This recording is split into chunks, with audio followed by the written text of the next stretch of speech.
Bonjour à tous, je me présente Sophie Coulombe, courtier immobilier. Plusieurs clients m'ont appelé afin d'avoir de l'information sur le marché immobilier actuel. Alors, j'aimerais prendre quelques minutes de votre temps afin de vous expliquer la situation du marché immobilier actuellement pour les achats et les ventes de propriétés et aussi vous sécuriser, évidemment, avec la situation actuelle du coronavirus.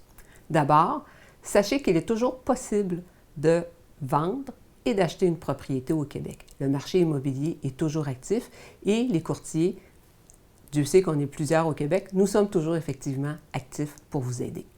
Évidemment, nous avons reçu diverses directives de diverses autorités que nous devons suivre en matière de sécurité compte tenu de la situation du coronavirus actuel. REMAX, pour ma part parce que je suis un courtier REMAX, l'OACIQ qui est l'organisme d'autoréglementation des courtiers immobiliers du Québec, la Chambre des notaires, la Chambre immobilière, le registre foncier pour ne nommer que celles-ci, ont émis des directives que nous devons suivre. À la question, pouvons-nous encore effectuer des visites? Eh oui, la réponse est oui.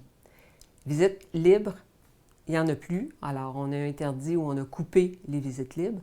On demande aussi que les visites soient limitées aux personnes principalement dans la transaction, c'est-à-dire qu'évidemment, on restreint le nombre de personnes dans une propriété en même temps, donc on essaie d'éviter les visites de groupe. Quand il y a des visites, on essaie d'y aller juste avec les acheteurs potentiels et non pas avec la famille. Souvent, la famille venait, alors on essaie de limiter vraiment aux acheteurs potentiels. Et on doit suivre les règles qui s'appliquent pour tout le monde. Limiter les distances, se laver les mains avant, après, évidemment, porter un masque quand c'est possible. On va demander également lors des visites aux vendeurs, si possible, de sortir avant que l'acheteur ou le visiteur potentiel arrive. Également, l'acheteur ou le visiteur potentiel doit toujours être accompagné de son courtier et c'est le courtier qui devrait ouvrir les portes, fermer les portes, ouvrir les garde-robes, les portes d'armoire, ouvrir les interrupteurs de lumière et procéder au lavage de tous ces éléments-là après le départ de la visite pour évidemment, limiter la transmission du coronavirus.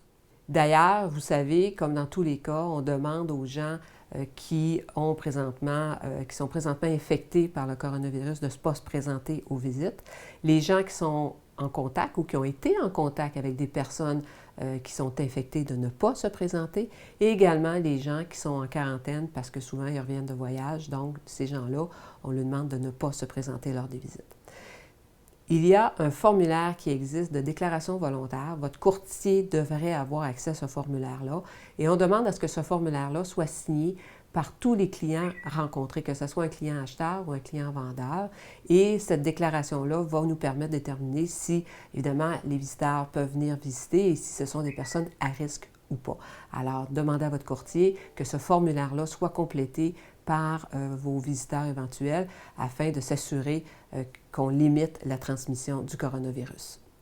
Aussi, en matière de visite, sachez qu'aujourd'hui, avec tous les moyens technologiques qu'on a, c'est facile pour un acheteur, à tout le moins, pour la première visite, d'effectuer sa première visite de façon virtuelle avec les moyens technologiques. Alors, on sait que les acheteurs vont faire leur premier magasinage sur Internet, ils vont voir les photos sur Internet. Alors, sur Internet, on a souvent également la visite en 3D. On a également, certains courtiers vont faire des vidéos de la propriété et on a également, dans certains cas, les visites virtuelles. Visite virtuelle. Alors, la visite virtuelle doit se faire avec un casque comme celui-ci. Évidemment, ce n'est pas tous les courtiers qui ont accès à des casques comme ça et qui ont leur propriété en visite virtuelle. Mais vous pouvez demander à votre courtier peut-être qu'il pourrait avoir accès à des casques comme ça pour effectuer les visites virtuelles. Alors, pour vos clients acheteurs, la première visite, en plus des informations sur Internet, on peut effectuer la visite virtuelle.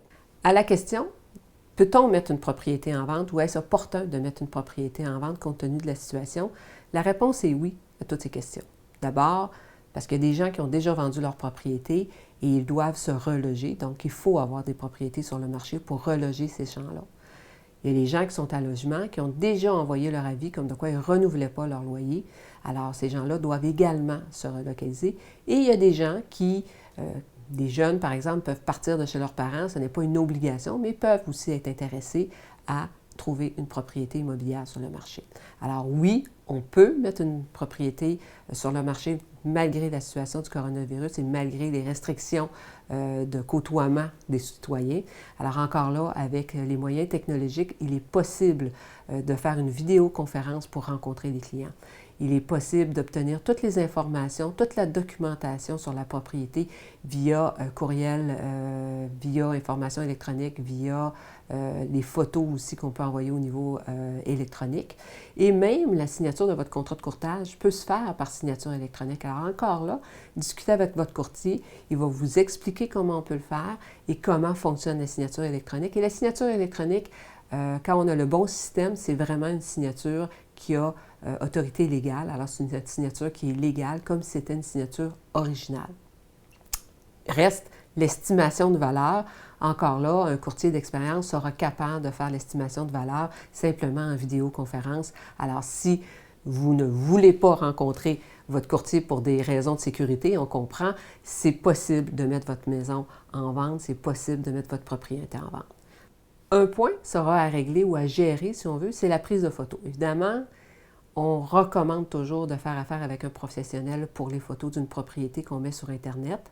Alors, on fait affaire avec des photographes qui sont professionnels et qui vont suivre les mesures ou les consignes de sécurité émises par les différentes autorités, alors que ce soit le masque, le gant, le nettoyage des éléments et la prise de photos, sachez que ça se fait très rapidement.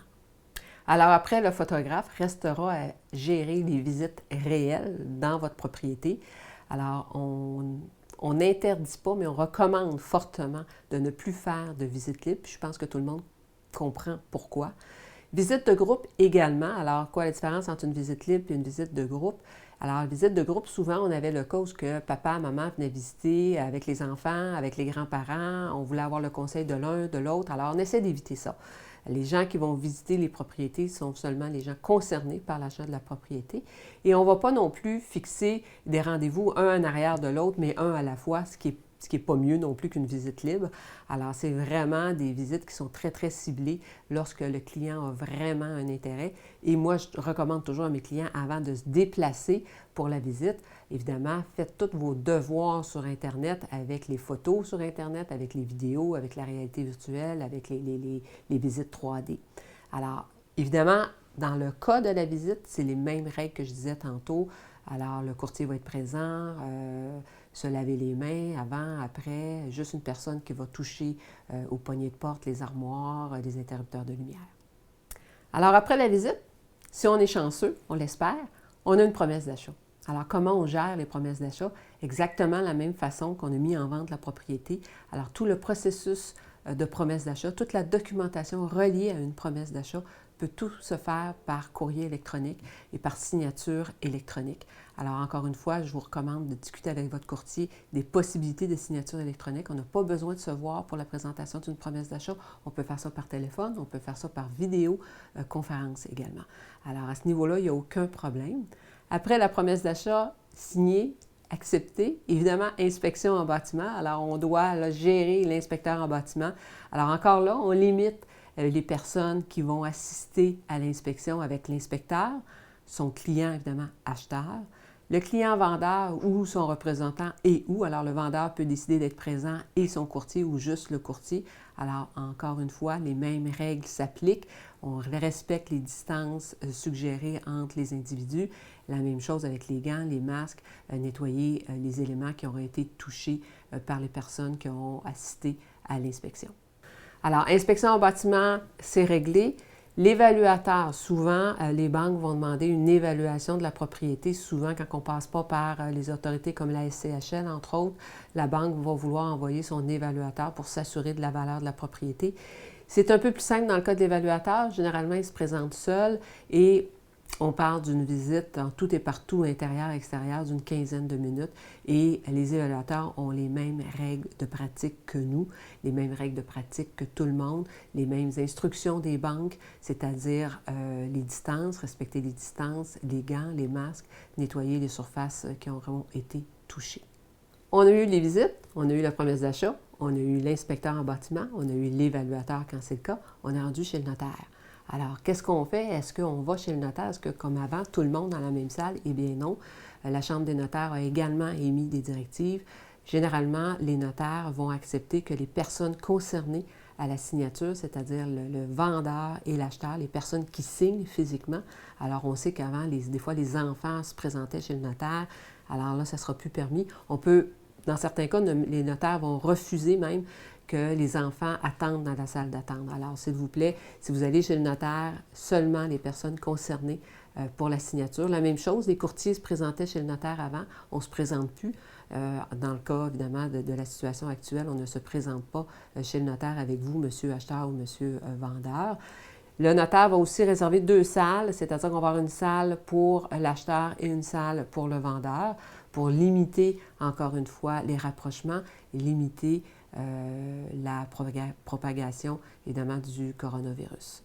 Dans tous les cas, encore, je ne le répéterai jamais assez, puis je pense que tout le monde le répète, les personnes qui sont infectées ne peuvent pas se présenter chez le notaire, les personnes qui ont été en contact avec une personne infectée ne peuvent pas se présenter chez le notaire, et les personnes en quarantaine ne peuvent pas, évidemment, non plus se présenter chez le notaire. Et ça peut créer un problème. Ça peut créer qu'une transaction qui devait se signer à une date X ne pourra pas se signer parce qu'une personne est infectée, revient de voyage, est en quarantaine ou a été en contact avec une personne infectée. Alors, si votre achat ou votre vente est annulée, mais en fait, elle n'est pas annulée, elle est reportée, s'il vous plaît, restez calme, paniquez pas. On a des solutions, communiquez avec votre courtier. On a des solutions, des ententes qu'on peut prendre avec les acheteurs, les vendeurs. On a des clauses de préoccupation qui existent. Et pour l'avoir vécu là, à 2 reprises en ce moment, là, à l'heure actuelle, 2 cas dans lesquels c'est arrivé, où il a fallu prendre des ententes parce qu'on ne pouvait pas aller chez le notaire pour l'une ou l'autre de ces raisons. Alors, les courtiers sont là pour vous aider, ils vont trouver une solution et tout va rentrer dans l'ordre. Vous allez pouvoir déménager ou emménager, peu importe dans quelle situation vous allez vous retrouver, on va trouver une solution pour vous venir en aide. Alors, dernier élément, nous sommes aujourd'hui le 22 mars. Les informations que je vous ai transmises sont effectivement en date du 22 mars. Si vous écoutez cette vidéo d'ici quelques jours, les informations pourraient avoir changé, mais de façon générale, je pense qu'on va garder ces façons de faire pour un bon bout de temps. Question de protéger tous et chacun. On aurait aimé vous faire une démonstration de la réalité virtuelle avec la caméra. Malheureusement, c'était impossible. Ça ne donnait vraiment pas une bonne idée. Alors, j'espère que vous serez en mesure de trouver quelqu'un qui pourrait vous faire une démonstration en réalité virtuelle. C'est vraiment intéressant. Dernier point, je vous souhaite une bonne santé. Prenez soin de vous. Prenez soin des gens qui vous entourent et que vous aimez. Et bonne transaction immobilière.